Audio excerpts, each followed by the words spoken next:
Hello everybody, I'm your host, and today we're going to be taking a look at the exorcism of Robbie Mannheim. Robbie Mannheim was a 9-year-old boy living in Maryland with his family in 1949.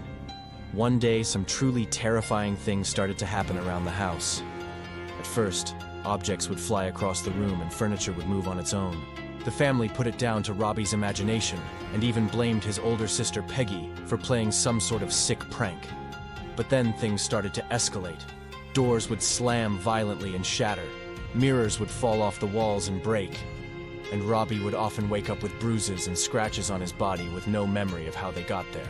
Peggy and her mother would hear disembodied voices whispering in the house, sometimes cursing them or making fun of them. And even though Robbie didn't understand the language, he would still scream and thrash about in his sleep.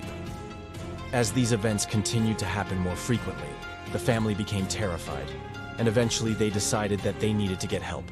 So they contacted Father Albert Hughes and Father Raymond J. Bishop from the local Catholic Church and asked them to come to their house and perform an exorcism.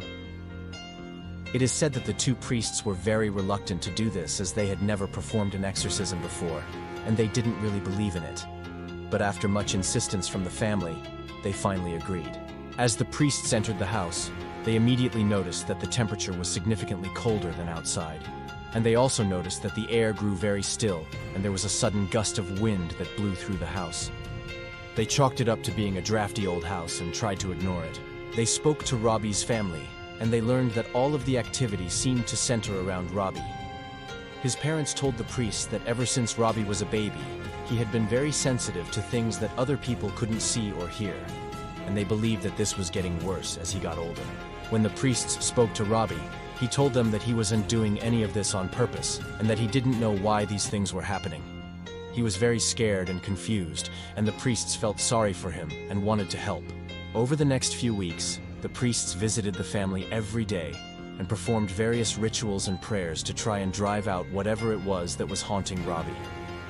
During this time, some truly disturbing things were witnessed. On one occasion, Robbie started speaking in a guttural voice that wasn't his own, and he said, "I am the demon. I am the one who knocks over the furniture. I am the one who torments this child." He also levitated several inches off the ground and contorted himself into strange shapes. It was as if something evil had taken over his body and was using him as a vessel. The priests continued to battle with the demon, and eventually it grew weaker and weaker until one day it just stopped. Robbie returned to normal, and the haunting seemingly ceased to exist. To this day, no one is 100% sure what happened in that house on Maryland. But the story of Robbie Mannheim later inspired the book and movie, The Exorcist. What do you think happened to Robbie? Let me know in the comments below. Thank you for watching. I've been your host, and we'll catch you next time. Bye.